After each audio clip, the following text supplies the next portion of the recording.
My name is Suni. I'm 74 years old.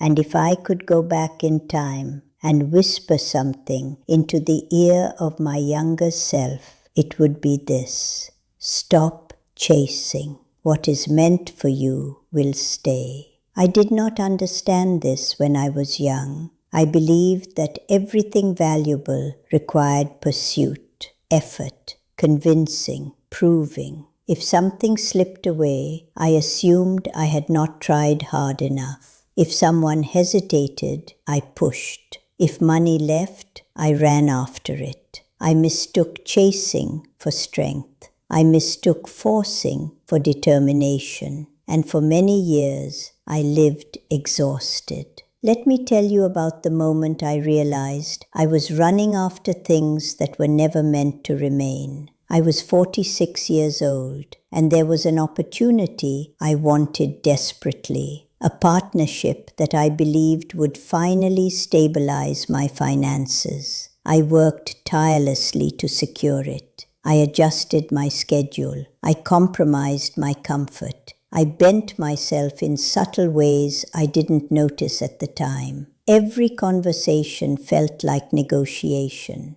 Every interaction felt like auditioning. And when it finally fell apart, I was devastated. I thought I had failed. But months later, when I stepped back and looked honestly at that situation, I saw something clearer. I had been trying to convince something to stay that never felt fully aligned. There had been subtle signals from the beginning, small discomforts, misaligned values, quiet tension in meetings, but I ignored them because I wanted the outcome more than I wanted the truth. And that is when I learned something powerful. If you have to constantly chase something, it may not belong to you. I began noticing this pattern in many areas of my life. Relationships I tried to hold together alone. Clients I had to persuade repeatedly to honor agreements. Opportunities that required me to shrink or overextend just to be considered. The chasing itself was the signal. When something is aligned with you, it does not require desperation. Effort, yes. Commitment, yes. But not pursuit fueled by fear. There is a difference between building and chasing. Building is steady. Chasing is frantic. Building feels grounded. Chasing feels anxious. When I stopped chasing, something unexpected happened. The things that were unstable disappeared, but the things that were truly meant for me deepened.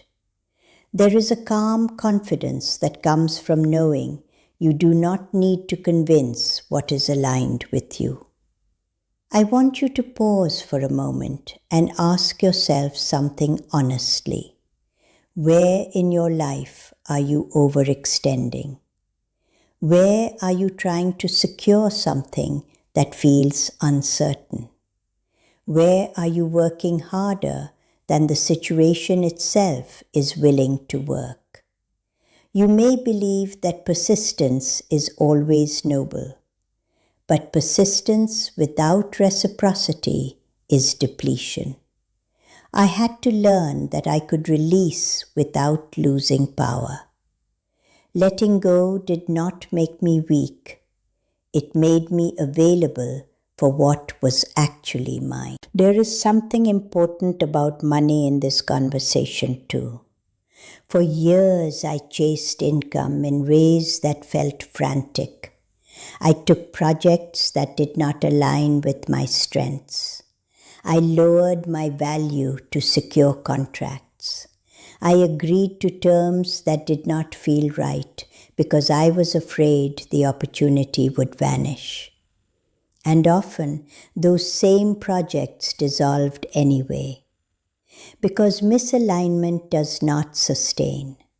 The moment I began trusting that what was meant for me would remain, my decisions changed. I stopped negotiating against myself. I stopped accepting offers that felt heavy.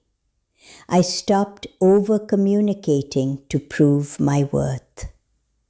And here is the surprising part. My income stabilized. Not because I chased more aggressively, but because I chose differently. When something is meant for you, it does not require you to abandon yourself to keep it. It will meet you.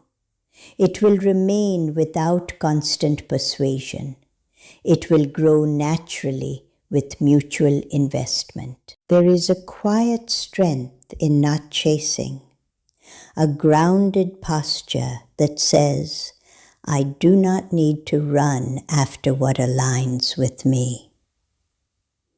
I want to share something else I learned. When you chase from fear, you signal scarcity. When you act from calm trust, you signal abundance. And energy matters. People feel it. Opportunities respond to it. Decisions reflect it. I began practicing a simple inner shift. When something felt uncertain, instead of reacting with urgency, I paused and said to myself, if it is meant for me, it will stay. This sentence softened something in me. It removed panic. It replaced desperation with discernment, and discernment is power. There is a difference between surrender and apathy. Surrender says, I release what is not aligned. Apathy says, I don't care. I cared deeply, but I no longer chased blindly. If someone delayed repeatedly, I stopped pursuing. If a client hesitated without clarity, I allowed space. If a project felt heavy from the beginning, I listened to that signal. And something remarkable unfolded. The right people leaned in without being pulled. The right opportunities returned without being forced. The right clients respected boundaries without persuasion. What is meant for you does not require you to shrink. It does not require constant chasing. It does not require you to convince it to choose you. It chooses you too. I am 74 years old. I have lived long enough to see that everything I chased and lost was preparing me to recognize what was truly aligned. The things that stayed, the relationships, the partnerships, the financial growth, all had one quality in common: mutuality. Effort from both sides, energy flowing in both directions.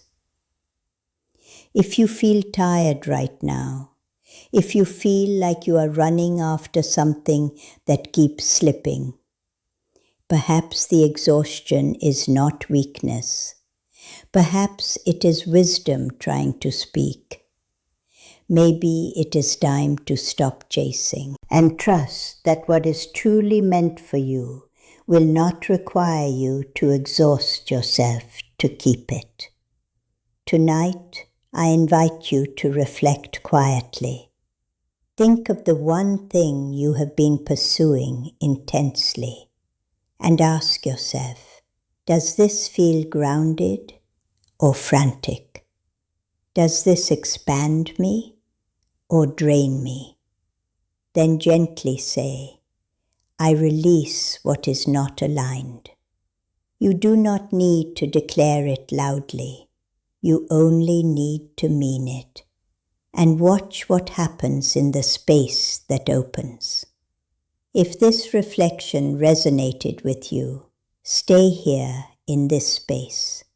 Subscribe if you feel these conversations strengthen something steady inside you. And in the comments, if you are ready, write, "I trust what is meant for me." Because sometimes the strongest move you can make is to stop running and let what belongs to you walk toward you instead.